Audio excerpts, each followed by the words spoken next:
Boa tarde, queridos irmãos e amigos que acompanham mais um Evangelho do Lar da nossa Casa de Oração, Pronto Socorro Espiritual, Dr. Bezerra de Menezes. É com muita satisfação que vamos estar juntos nesse momento para partilharmos um pouco da Boa Nova, que é o Evangelho de Jesus. Oremos inicialmente pedindo as bênçãos dos céus para o Pai, que nos enviou o Cristo. Vamos orar a oração que o próprio Jesus nos ensinou, pedindo pela paz em toda a terra e que sejam consoladas as aflições dos corações. Pai nosso que estais no céu, santificado seja o vosso nome. Venha a nós o vosso reino, seja feita a vossa vontade, assim na terra como no céu. O pão nosso de cada dia nos dai hoje. Perdoai as nossas ofensas, assim como nós perdoamos a quem nos tem ofendido. Não nos deixeis cair em tentação, mas livrai-nos do mal. Assim seja.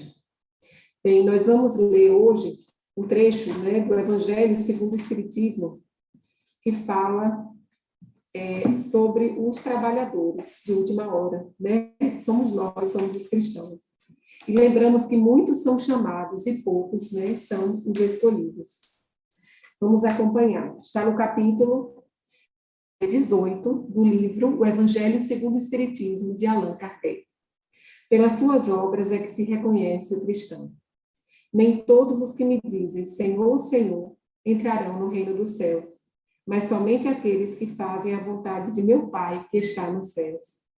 Escutai a palavra do Mestre, todos vós que repelis a doutrina espírita como obra do demônio. Abri os ouvidos, que é chegado o momento de ouvir. Será bastante trazer a libré do Senhor para ser fiel servidor seu? Bastará dizer sou cristão para que alguém seja um seguidor do Cristo? Procurai os verdadeiros cristãos e os reconhecereis pelas suas obras. Uma árvore boa não pode dar maus frutos, e nem uma árvore má pode dar frutos bons. Toda árvore que não dá bons frutos é cortada e lançada ao fogo. São do Mestre essas palavras. Discípulos de Cristo, compreendei-as bem, que frutos deve dar a árvore do cristianismo, árvore possante, cujos ramos frondosos cobrem com sua sombra uma parte do mundo, mas que ainda não abrigam todos os que hão de agrupar em torno dela. Os da árvore da vida são frutos de vida, de esperança e de fé. O cristianismo, qual fizeram há muitos séculos, continua a pregar essas virtudes divinas. Esforça-se por espalhar os seus frutos, mas tão poucos podem. A árvore é boa sempre, porém, maus são os jardineiros. Entenderam de moldá-la pelas suas ideias, de talhar de acordo com as suas necessidades. Cortaram-na, diminuíram-na, mutilaram-na, tornando estéreis os seus ramos. Não dão maus frutos, porque nenhum mais produzem.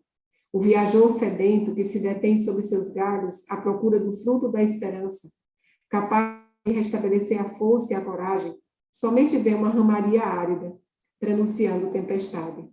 Em vão pede ele o fruto da vida, a árvore da vida. Cai-lhe secas as folhas, tanto as remexeu a mão do homem que as crestou. Abri, pois, os ouvidos e os corações, meus bem-amados. Cultivai essa árvore da vida, cujos frutos dão a vida eterna. Que lição grandiosa e maravilhosa que o Evangelho segundo o Espiritismo nos traz nessa tarde, irmãos. Nós somos chamados a ser discípulos do Cristo. E o que é ser discípulo do Cristo em espírito e verdade? Não é apenas proclamar da boca para fora as lições evangélicas, mas muito pelo contrário, muitas vezes através de um silêncio, através das ações renovadas, testemunhar o Evangelho de Jesus no seu cotidiano. Nós somos chamados a sermos discípulos, a espalhar pelo mundo a semente da Boa Nova. E podemos fazer isso com simplicidade, com amor genuíno no coração.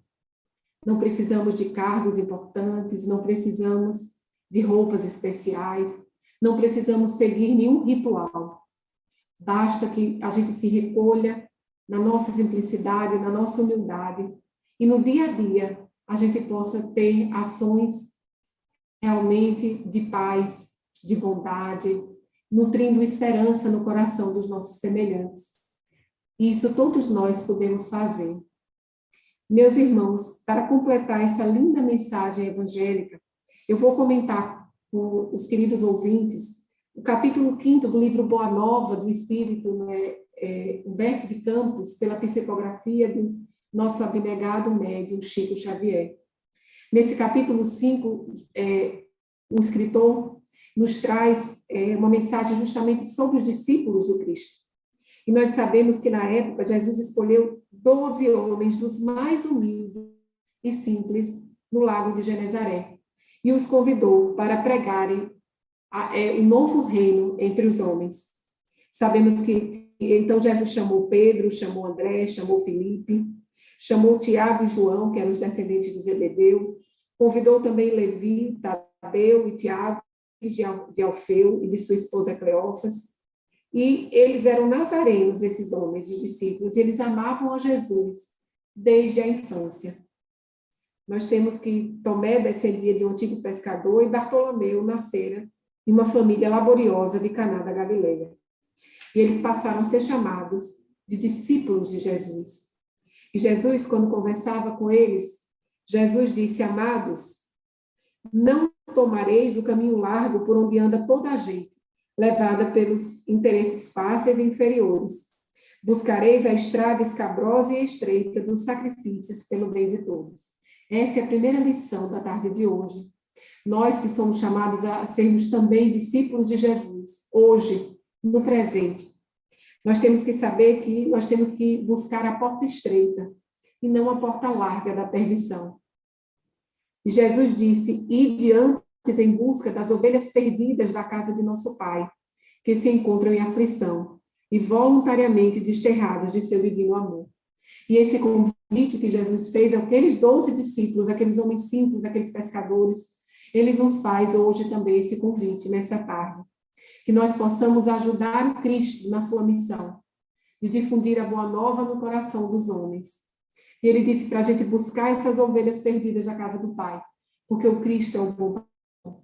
E ninguém está perdido. Nós estamos temporariamente afastados, muitas vezes por causa da nossa revolta, do nosso comportamento rebelde, né? Aí afastamos-nos temporariamente de Deus, mas Deus nunca esquece de nós. E Jesus sai à nossa procura, né? Jesus sai à nossa procura e também nos convida a sermos discípulos que vão, para que a gente possa ajudá-lo a reunir esse rebanho. Então, Jesus orientou os seus discípulos a trabalhar para curar os enfermos, para limpar, na época, os leprosos, que eram assim chamados, né? Naquela época. Chamou também os discípulos a ressuscitarem os que estavam mortos na sombra do crime ou das desilusões do mundo.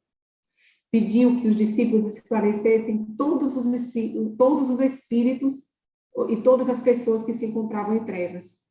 Orientou que os discípulos deviam dar graças por aquilo que recebiam de forma gratuita.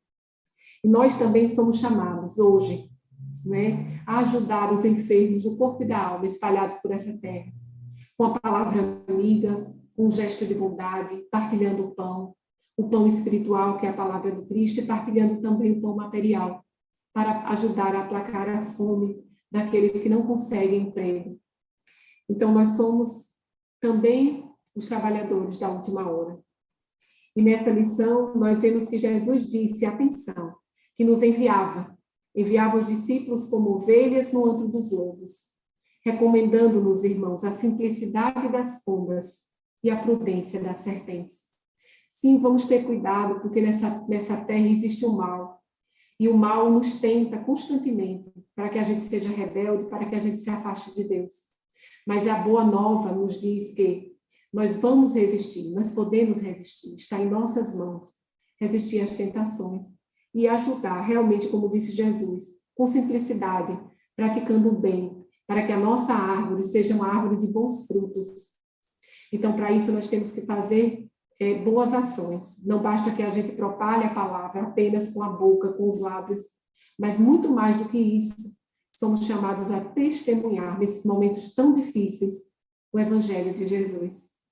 E Jesus disse, trabalhai pelo reino de Deus, não temais os que matam o corpo.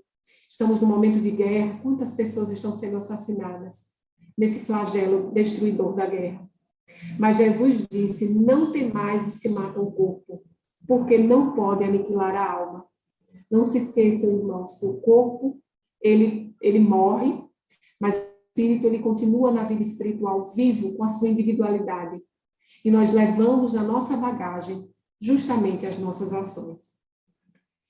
Jesus diz, temei antes os sentimentos malignos que mergulham o corpo e a alma no inferno da consciência.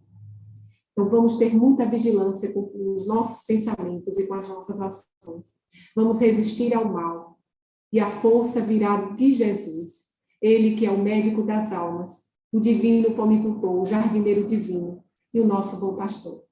Então, com essa mensagem cheia de esperança, nós vamos encerrar o Evangelho do Lar de hoje.